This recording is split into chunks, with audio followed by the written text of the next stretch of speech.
નમસ્કાર ખેડૂત મિત્રો. ખેડૂત વાણી ચેનલમાં આપ સૌનું હાર્દિક સ્વાગત છે. આજે આપણે વાત કરવાના છીએ આંબામાં ફળ ખરતા અટકાવવાના ઉપાય. આજકાલ ખેડૂતોને આ ઘણો બધો મૂંઝવતો પ્રશ્ન છે.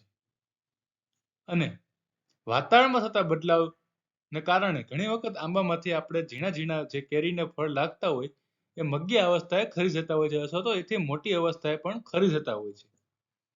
તો આવો સમજીએ આંબામાં ફળ ખરતા અટકવાના ઉપાય. આંબાની ખેતી ગુજરાતમાં એક મહત્વનું સ્થાન ધરાવે છે. હાલમાં ગુજરાતના બધા જ રાજ્યોમાં આંબાની ખેતી થાય છે. છેલ્લા ઘણા વર્ષોથી આંબાની ખેતી દરમિયાન ફળનું ખરણ એટલે કે મોરમાં કેરી બેસી ગયા બાદ કેરી ઉતારવા લાયક થાય તે દરમિયાન ઝાડ પરથી કેરીનું ખળી પડી જવું. ઘણા ખેતરોમાં ફેબ્રુઆરી માસ દરમિયાન ઝાડની નીચે ખૂબ જ કેરીનું ખરણ જોવા મળે છે.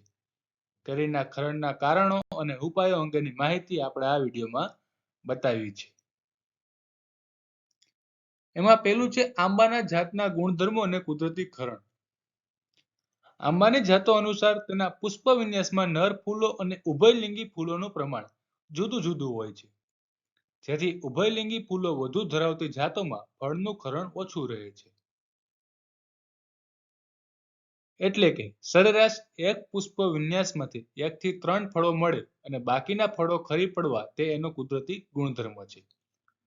જે વર્ષોમાં આંબાના ઝાડની બધી જ ડાળીઓ ઉપર મોર ઉપર ફળ ન બેસતા 2 કે 3 મોરે સરેરાશ 2 થી 3 ફળ મળતા હોય, કારણ કે ઝાડ પોષણ તત્વો અને ખોરાક આપી ફળના વિકાસની ક્ષમતાને આધીન ઉત્પાદન મળે છે.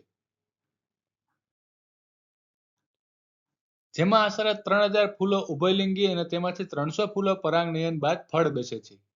પરંતુ તેમાંથી ફક્ત 30 ફળો વટાણા અવસ્થાએ અને ફક્ત 10 ફળો લખોટા અવસ્થાએ પહોંચી શકે છે.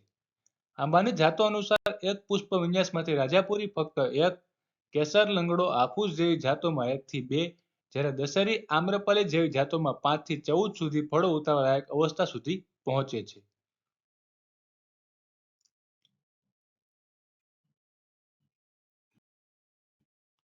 પછી આપણે વાત કરવાની છે હવામાનની. ફળના ખરણમાં હવામાનનો પણ અગત્યનો ફાળો છે.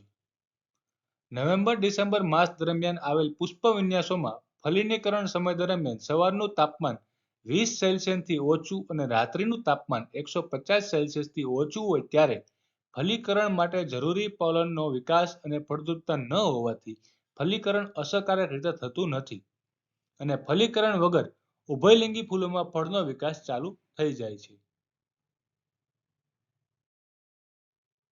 આગળ આપણે વાત કરીએ.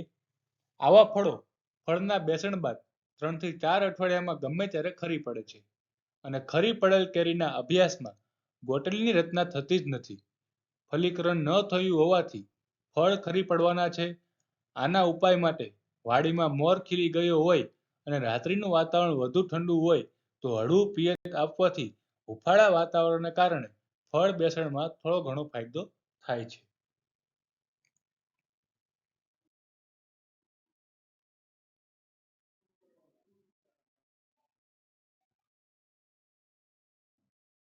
ત્યારબાદ ફેબ્રુઆરી માસ દરમિયાન એટલે કે શિયાળો પૂર્ણ થઈ ઉનાળાની શરૂઆતમાં ઘણી વખત પુષ્પ વિન્યાસ જોવા મળે છે. આવા સમયે દિવસે ફલીકરણ દરમિયાન ઊંચા તાપમાનથી પોલનની ફળદ્રુપતા જતી રહે છે અને ફળનું બેસવાનું થતું નથી. આવા સમયે પણ હળવું પિયત આપવું હિતાવહ છે.